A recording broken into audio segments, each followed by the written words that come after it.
Kinumpirma po ngayon ni dating Congressman Mike Defensor, mga kabida, na tuloy na po ito hong pagdinig ng kampo po ni Senator Alan Peter Cayetano, yung version po nila ng Senate Blue Ribbon Committee, mga kabida. Okay? Ito po ay gagawin po sa June 16. Alright? Kahit na po, mga kabida, mayroon pong ipinatupad po na restrictions. Okay? Ibig sabihin po, bantay sarado po itong Senado po, mga kabida, dahil meron daw threat.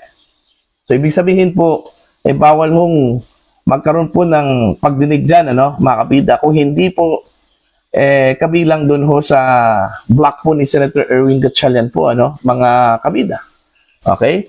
Ang gagawing pagdinig daw, ng Blue Ribbon Committee sa ilalim po ng Cayetano faction po, mga kabida, patungkol ho sa issue po ng korupsyon sa flood control projects, ay hindi po sa Senado gagawin yon. Gagawin doon nila sa labas, mga kabida. Alright? Ito, maganda po itong balitang ito, mga kabida. Sa article po ng ang balita ngayon, naka-breaking pa po, Mike Defensor kinumpirma ang umano'y pagdinig ng Cayetano Block Blue Ribbon sa June 16. Ayan. Kinumpirma ni dating anak Kalusugan Party List Representative Mike Defensor ang umano'y nakatakdang Blue Ribbon Committee hearing ng kampo ni Senate President Alan Peter Cayetano sa June 16, 2026. Kasabay ng panawagan sa publiko na makiisa at suportahan ang pagdinig.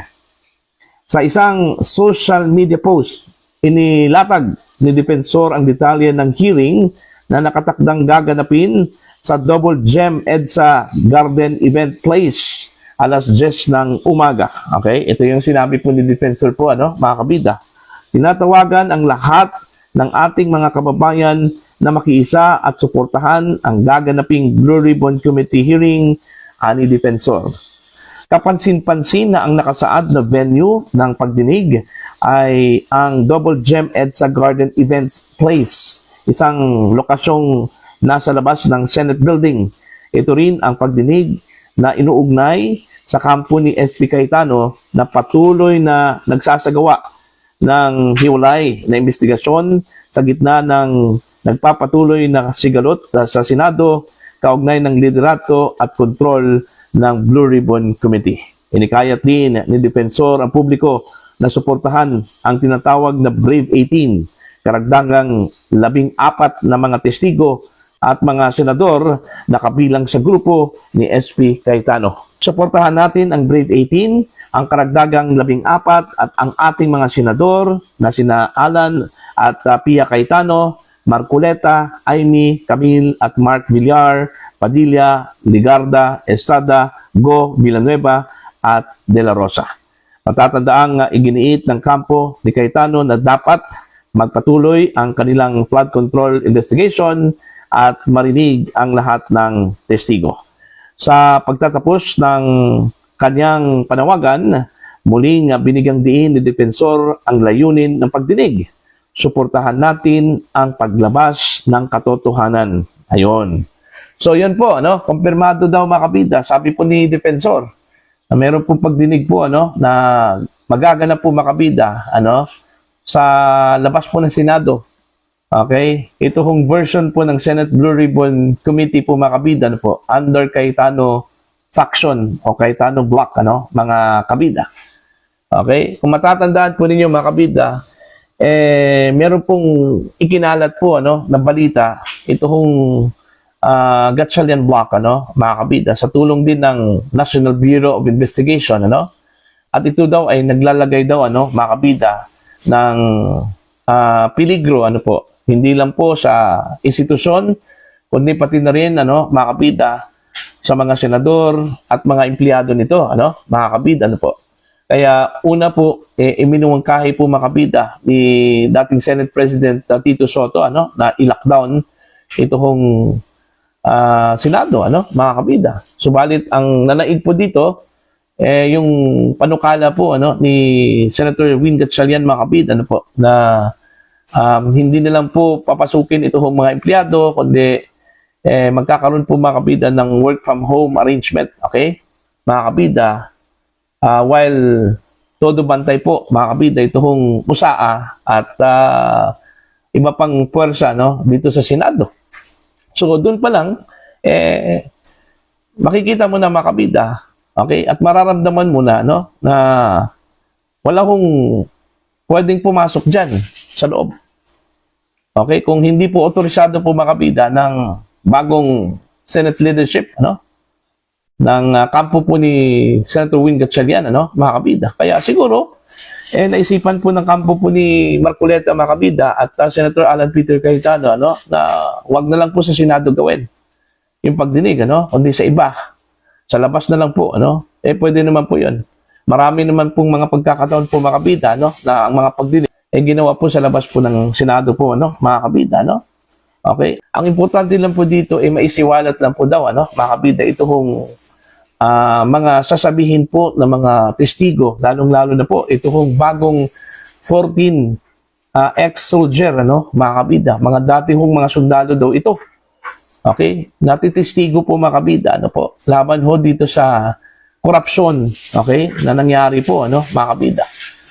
Alright? Hindi natin alam kung ano po ang uri po ng isisiwalat po, mga kabida, ng mga bagong testigo na ito, ano? Ito pong Fearless 14 ang tawag po nila dito, ano? Kung meron man pong Brave 18, okay, meron ding Fearless 14, ano, mga kabida, na mas matindi pa raw sa mga pasabog po, ano, na inilabas ng Brave 18, ano po, okay, na ilalabas daw ng Fearless 14, mga kabida, sa pagdinig po.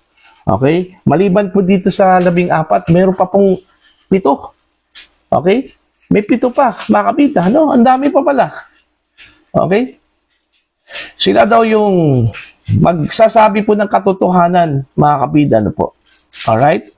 At marami daw dito, mga kabida, ang marireveal na hindi po isinuwalat po, mga kabida, ng Brave 18. Kaya nga, ang sabi nga nila, mas matindi pa raw yung pasabog po ng 14 na bagong testigo po, ano, mga kabida. How much more? Ito hong 7. Okay? Magkaiba kasi itong grupong ito, ano, mga kabida, ano po. Alright? Hindi po ito magkasama, ano. Okay? Sabay-sabay po. Hindi po sabay-sabay, ano, mga kabida. Basta sumulpot na lang po ito, ano, mga kabida, ano po. Sabi po ng kampo po ni Mike Defensor, ano, mga kabida. Mind nyo guys, ano, itinanggi po ng kampo po ni Defensor na itong mga testigong ito ay binayaran po niya, no, mga kabida, as alleged by the information na nakuha po ng National Bureau of Investigation na binayaran daw at yung iba daw ay kinukumbinsi po, mga kabida, ano, para tumistigo at babayaran daw ng tiga 5 milyong piso po bawat isa, ano. Mantakin nyo, ang dami palang pera nitong si Mike Defensor, kung totoo man po ito, ano, mga kabida, ano po. Alright? So, wala na raw makakapigil po, ano, mga kabida. Tuloy-tuloy na po itong pagdinig daw, ano po. Okay? Sa ilalim po ng Cayetano faction po, mga kabida, patungkol ho sa issue po ng corruption, sa flood control projects, ano, mga kabida.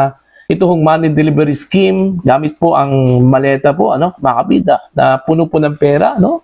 Okay? At iba pang impormasyon at surprise po, ano, mga kabida, na impormasyon po, ano, na isisiwalat dito ho sa mga bagong testigo na ilalabas po, mga kabida, ng kampo po ni Senator Alan Peter Cayetano at Rodante Marcoleta po, ano, mga kabida. Hindi naman po pwedeng pigilin ito, ano, ng Senado kasi outside na po ito ng premises po ng Senado, ano, mga kabida. Okay, kaso lang po, ito yung magiging repercussion dito, ano, mga kabida.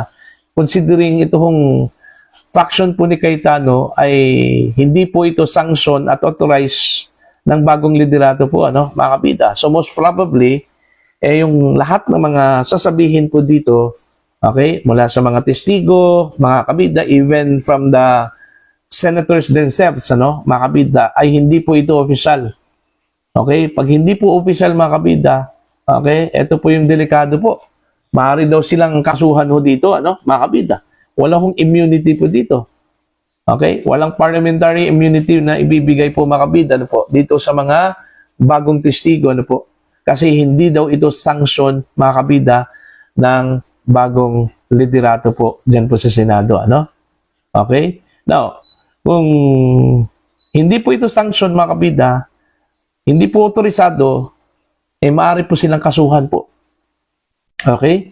Maaari po silang kasuhan daw mga kabida ng cyber libel, oral defamation, o ano pang klaseng kaso po na pwedeng isampa laban sa kanila, mga kabida. In fact, nung unang pagdinig po, ng kampo po ni Marcoleto po mga kabida patungkol ho sa flood control at kung saan po ay kanyang presenta po mga kabida ito hong Brave 18, meron pong nagbabalak po na magkakaso po mga kabida laban ho dito sa Brave 18, mga kabida, po. Kahit na po yung mga senador po na nasa likod po ng naturang pagdinig, kakasuhan daw, mga kabida. Dahil hindi daw yun opisyal. Okay? At otorisado po na pagdinig, mga kabida, ng Senado. Alright? Para bang lang daw yun usap-usapan lang po sa labas. Okay? Hindi po sanction po ng Senate leadership po mga kabida, kaya walang parliamentary immunity yung mga nagsalita po doon, mga kabida. Okay? Same lang daw yan sa gagawin po ng kampo po ni Senator Alan Peter Cayetano, mga kabida, po. Pero questionable pa rin yun. Alright? Yung sinasabi ho nilang kakasuhan po mga kabida nila yung mga testigo dito ho sa pagdinig po ng kampo po ni Senator Alan Peter Cayetano, questionable pa rin yun. Maaari pa rin questionin yun, mga kabida, sa Korte Suprema. Kasi unang-una po, hanggang ngayon, ay kiniklaim pa rin, mga kabida, ni Senator Alan Peter Cayetano yung kanyang posisyon bilang Senate President. At malinaw naman po na siya pa rin yung Senate President po, mga kabida. Okay? Even the Gatchalian Group, mga kabida, nirecognize yan na si Cayetano pa rin yung Senate President, kaya hindi nga sila nag-elect po ng bagong Senate President, Acting lang po, mga kabida. Dahil alam po nila na kailangan po ng 13 bago po sila pumili ng bagong Senate President, at palitan itong si Cayetano. So since hindi po sila umabot po ng 13 mga kabida, so mananatili po yung posisyon na Senate President, mga kabida, kay Senator Alan Peter Cayetano. And since siya yung Senate President, siya yung may control, mga kabida, sa Senado, Although mas marami po yung kabilang grupo, mga kabida, pero as far as administrative function is concerned and supervision, mga kabida, si Cayetano pa rin ang may hawak po doon, Siya yung magmamando po, mga kabida, sa operasyon po ng Senado, po. Hindi po si Sherwin Gatchalian, mga kabida. Sa aking pagkakaintindi, lilinawin ko lang po yan, mga kabida. Sa aking pagkakaintindi at sa nabasa ko po, mga kabida, okay, si Cayetano pa rin ang Senate President, hindi po si Senator Sherwin Gatchalian po, mga kabida. Kaya nga, ang titulo po ngayon, ang tawag po ni Pangulong Marcos po, mga kabida, kay Gatchalian ay hindi po Senate President, even acting President, mga kabida, kundi Senate President pro tempore. Okay? Kasi hindi po siya ang Senate President, mga kabida. Okay? Yung pagiging acting nga, ni Gatchalian po, mga kabida, questionable pa rin yun dahil andyan pa po yung Senate President, buhay na buhay pa po, mga kabida. Diba? Aktibong senador pa po hanggang ngayon, paano yan? Diba? So, titingnan natin kung gaano pa katapang itong kampo po ni Cayetano po, mga kabida, para po gawin itong pangalawang pagdinig po, ng Senate Blue Ribbon Committee, Cayetano faction po, mga kabida, po, patungkol ho sa issue ng corruption, sa flood control projects, money delivery scheme, at iba pang mga issues po, mga kabida, na naglilink ho sa mga politiko at iba pang opisyal po ng bansa sa ilalim po ng Marcos administration po, mga